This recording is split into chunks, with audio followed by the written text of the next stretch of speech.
Hiya, my name's Charlie and welcome to my channel, and today I'm going to be talking about novels told in verse. Now these are books told, as it says, in verse. These are instead of the normal prose format that you normally read in normal stories, in normal novels and fiction. And the benefit of reading novels told in verse is just so wonderful because the writers can add, it's got so much, you can have so much more artistic creativity to it, and I've been really enjoying it. Like often they will use they'll repeat certain phrases and add certain rhythm to it, and it just really grips me in when I'm reading a novel told in verse. I've read 3 so far this year, which I'll go on and tell you about in a minute.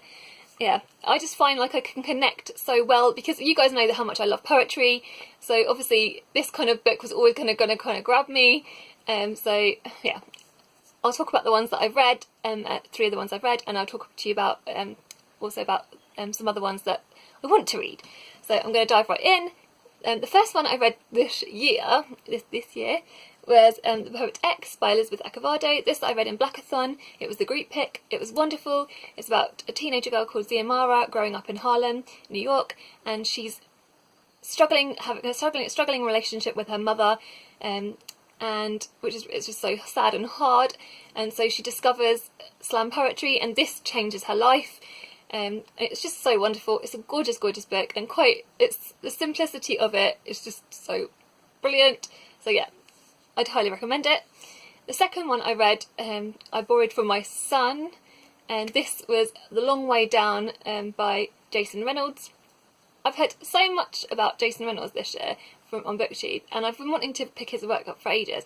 And actually when I saw Oscar had bought this home from school for his book club thing, I was like, oh, can I borrow it? So I literally read it in one sitting virtually. It's not very long.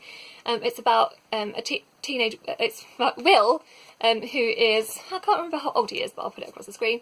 Him and his brother, and his brother at the beginning of the book gets killed. I think that's on the back of the blurb, and the only thing he knows is that he has to seek revenge, so he goes off to do that, and it's about him in an elevator, and it's 67 seconds can like basically change his life.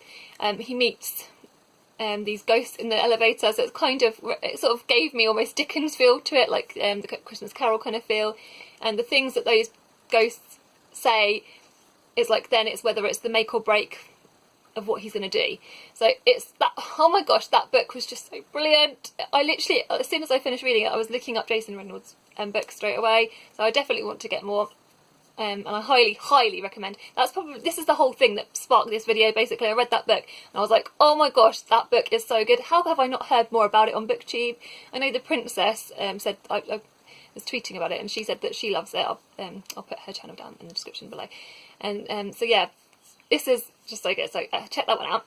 The next, then I had picked up on my Kindle a little while ago, The Half God of the Rainfall by Inua Ellams, and this is about a Demi who is a half, as it says, a demigod. He's half Nigerian. He's got a Nigerian mother, and half god, so obviously, and he's the son of Zeus, which, oh my gosh, like, and he loves basketball, and it's basically he's reading about that, and when his emotions, when he cries, basically he has the ability to flood rivers, and often the gods will come and watch his games. And this book also has so many strong female characters, and I loved that. They really have an important role in this book. I did like, out of the three I've read, I obviously my favourite is the Jason Reynolds, and then I would say Poet X, and then the Demigod. But I still think all 3 are really good books. So they're very short. So as a lot of the books and novels told in verse often are, they're very quick, easy reads. The ones I think I've been reading, I think they're all like YA middle grade, and I think the ones I'm going to recommend to you are. But they're so great. Actually, A Half God of Rainfall might not be. I also, when I was googling about that, there's a whole like stage show about Half God of Rainfall. So there's a whole like theatre show that you can go to see. So yeah, I might go and look up and see about that. So because it was really good. Anyway, so the next ones on my list I've got to talk about, what I really want to read, is Brown Girl Dreaming. And now on BookTube, again, this has been talked about a lot by a lot of other people. This is a memoir or semi-autobiographical by Jacqueline Woodson. This is what it's her story of growing up again in New York. No, I'm sure no. Is that right? Brown Girl Dreaming. Yeah, growing up. No, maybe. Is that right? Yes, I think that is right. Maybe in New York. And what it was like for her growing up in the sort of 60s and the 60s and 70s as an African American woman, an immigrant in that time. And I guess obviously it has lots of themes of race and stuff it discusses. But yeah, so I've heard so many great things about that book. So that's one I definitely want to get to.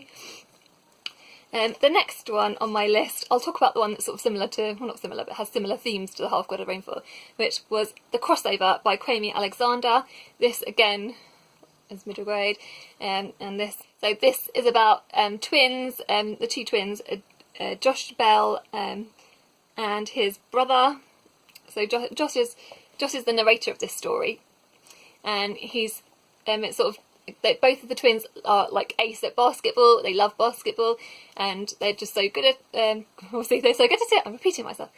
And basically, then it's sort of like I think, sort of like their teenage story of growing up and falling in love with, or like that kind of thing, and then something happening in the family. And in like the thing I've read about it, it says breaking the rules comes at a terrible price. As so I guess something happens. Obviously, and then it says that the heart-stopping climax proves a game changer for the whole family. So I'm guessing something happens with that. So yeah, this one sounds so good. And again, Kwami Alexander, I've heard quite a lot about. And there's like I think there's like a whole series of books that Kwami Alexander has written, so that go along with these characters, as far as I know. So yeah, yeah. So that's that one. Then the next one, I think the next one is the one that I sort of, apart from obviously Brown Girl Dreaming, this was one that jumped out at me as soon as I was looking at it. And this is Inside, Out and Back Again by Thanna. Yeah. And this, so it's about a little girl called Ha, who's growing up in Saigon, she is sort of obviously in Vietnam, and so she's like growing up and she's enjoying it. She just loves her life, loves the culture in where she's growing up, in the sort of the traditions and everything that's around her. She loves her life, and then war hits Vietnam, and then I believe the family have to go off and escape to America, and it's how she settles then in the town of I think it's Alabama. Her family go to, and obviously the stark contrast in her settling in. So I mean, the cover of this book looks amazing, which it shouldn't be a thing that Georgie took, but I saw that and I was like, oh my gosh, and then the story and the premise just sounds so wonderful. So yep, definitely want to read that. And it's interesting because I don't hear that many books told about Vietnamese characters, even though I know I've been reading the poetry collection of Ocean Jong, and I think he's Vietnamese. So yeah, either way, that's poetry, but not the novel of verse. But yeah, so that's that one. And then I think the last one that I want to talk to you about is Shark Girl, and this is by Kelly Bingham. This is a completely different story to the ones I've mentioned. This is about a young girl who goes to the beach, just a normal day at the beach. She goes in the water and gets attacked by a shark, and I think one of her limbs, I think it's her arm, gets sort of severed or ripped off, and so she loses it. And then it's about her having to deal with that situation. I think it says, the thing I've written down about it, it says it's like, so it's 15-year-old Jane, and it says so it's like, it says what it's like to, so it's her discovering what it's like to lose a part of herself and the courage it takes to find yourself again, which, I mean, that just sounds so profound to me. And I just think there isn't that, again, not many stories told about like amputation and things like that and what it's like to have to deal with it. So again, this is one that I really, really want to read. So yeah, so those are the books that I want to read and that I have read, novels told in verse, and sort of I just love novels told in verse. so much, and I definitely want to pick up more. So yeah, it's definitely a genre that I want to get more into. If you guys have got any recommendations for that, let me know in the comments below. If you're new to my channel, I post videos on Wednesdays and Sundays, so that's when you'll find me. And take care, and sending you lots of love.